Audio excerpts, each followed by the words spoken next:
This is Cube again, and this will be a short video explaining cube notation, which is important for the rest of this guide. Now, what is cube notation and why should you learn it? Well, what it is it's a way of explaining moves on the cube, I guess. Like, it tells you a move sequence.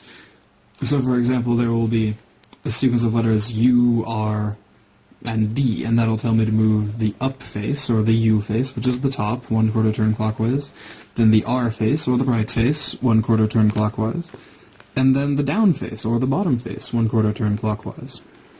Like that.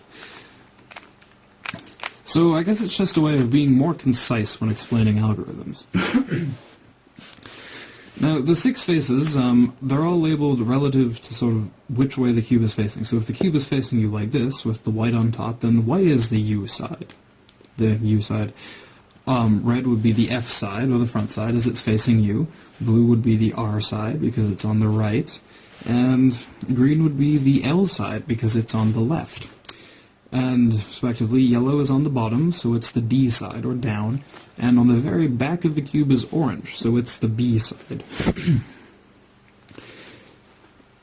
Now, each of these letters, when used to denote a move you have to make on the cube, is going to be capitalized, so a capital R means you turn the R face a 1/4 turn clockwise.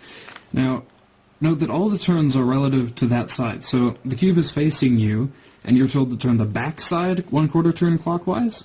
Well, turning it like that, that's the right way, but that's actually counterclockwise from where you are, but it's clockwise from the back.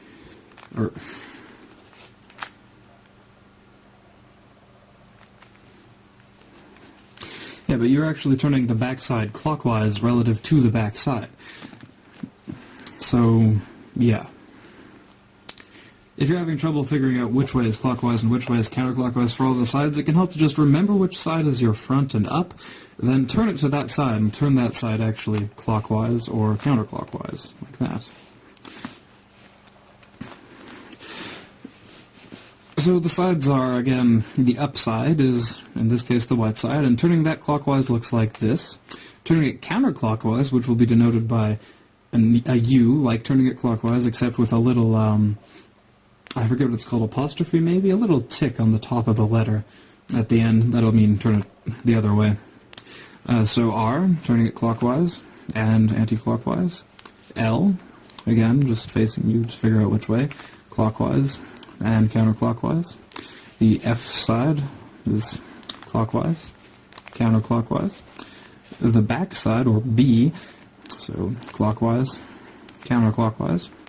And then finally the D side, or the bottom, so clockwise, counterclockwise. And the other thing to know about cube notation is if there's a letter followed by a 2, like U2, then you're going to need to turn the up side half of a turn instead of a 1/4 turn. So 2/4 turns, really. And there will never be, say, U2 and then the little other symbol, which is called prime, so we would say U prime for turning it counterclockwise, or R prime, instead of just R, clockwise. There will never be a 2, or a letter then 2 followed by the prime symbol because, well, it's the same, turning it either way.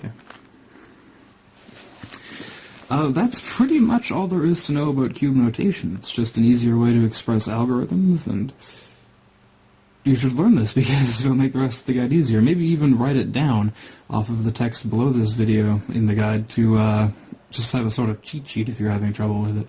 I hope this helps you solve the Rubik's Cube. Let's enjoy the rest of the guide.